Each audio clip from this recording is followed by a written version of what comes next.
euh, dont vous voyez le profil maintenant, c'est un élève de troisième. Il a rempli la rubrique mes intérêts, mes atouts, mon avenir et mes idées de métier. Voilà. Et ça a permis de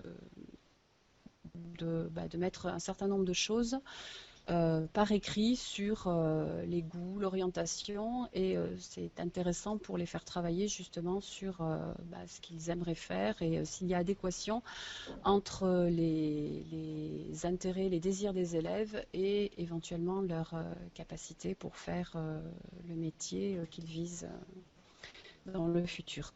Donc sur la page s'affiche le dossier du CFG que j'ai trouvé utile de garder puisque c'est un élève qui va partir en lycée professionnel l'année prochaine. Donc c'est son premier document d'examen, donc c'est assez valorisant pour lui de le conserver et de montrer éventuellement à un employeur potentiel, puisque j'ai cru comprendre que le web classeur pouvait servir aussi plus tard dans le cadre de la recherche d'un emploi.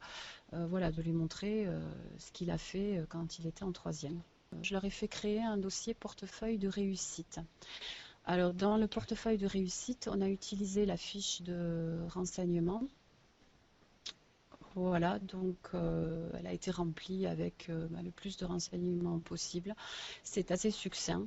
Il y a l'adresse, le nom, le dernier endroit où il était scolairement, donc le collège La Canale, et Mm. le parcours scolaire.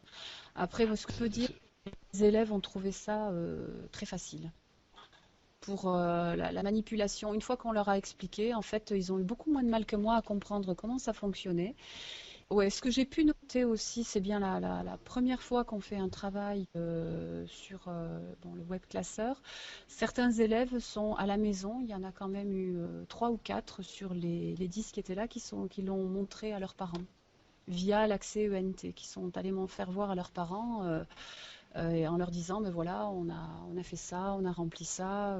Et donc, je trouve que apparemment, c'est assez motivant de l'utiliser.